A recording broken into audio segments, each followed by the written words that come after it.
নমস্কাৰ লেংডন বাতৰিলৈ স্বাগতম জনাই ষ্টুডিঅ'ত মই অংকিতা।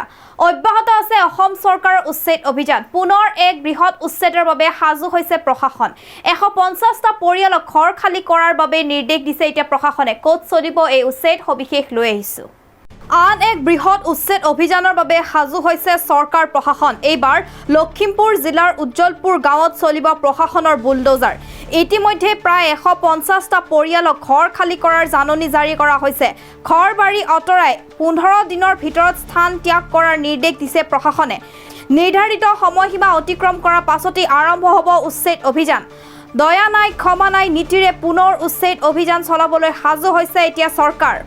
নাকৰি মৌজাৰ বালিজান অঞ্চলত চৰকাৰী ভূমি দখল কৰি বসবাস কৰাৰ অভিযোগত এই পদক্ষেপ লোৱা হৈছে। অভিযোগ অনুসৰি মৰিয়া সম্প্ৰদায়ৰ প্ৰায় 150টা পৰিয়ালে বহু বছৰ ধৰি উক্ত ভূমিত বসবাস কৰি আহিছে। ইতিমধ্যে ৰাজহুৱা বিভাগৰ বিষয়া আৰু প্ৰশাসনৰ দলেও এলেকাটোত পৰিদৰ্শন কৰি জাননী বিতৰণ কৰিছে। উচ্ছেদস্থলীত আছে বিজেপিৰ গাঁও পঞ্চায়তৰ সদস্যৰ ঘৰো। উজ্জ্বলপুৰ পঞ্চায়তৰ সদস্য ৰুবুল ৰহমান মৰিয়াৰ ঘৰ খালী কৰাৰ নিৰ্দেশ। এতিয়া নিৰ্ধাৰিত 15 দিনৰ সময়সীমা শেষ হোৱাৰ পিছতে প্ৰশাসনে কি পদক্ষেপ গ্ৰহণ কৰে সেয়া হ'ব লক্ষণীয়।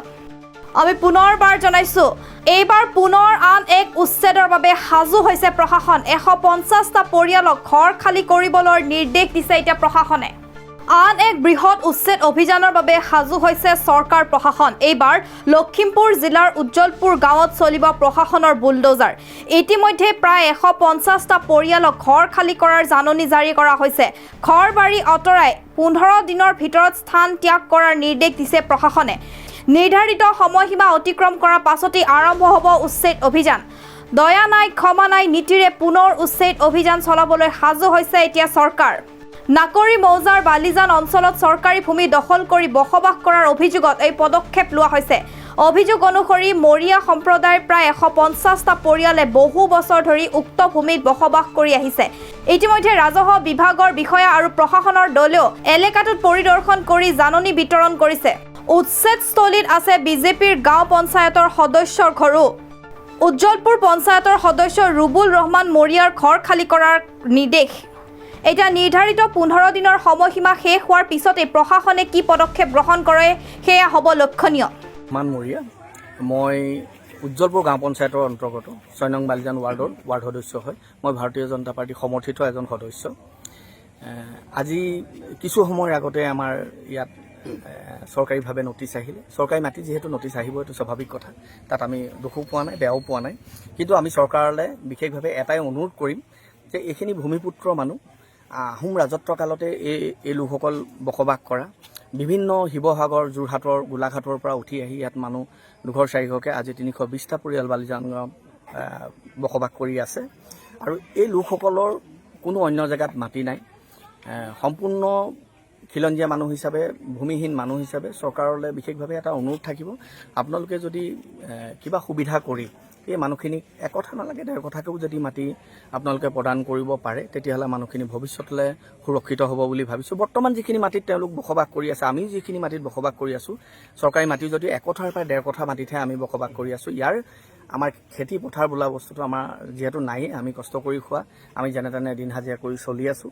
এতিয়া বিশেষভাৱে মাননীয় মুখ্যমন্ত্ৰী মহোদয়, লখিমপুৰৰ কৰ্মদক্ষ বিধায়ক মহোদয় আমি অনুৰোধ জনাওঁ সংবাদ মাধ্যমৰ যোগেদি আপুনি অকণমান দৃষ্টি ৰাখক।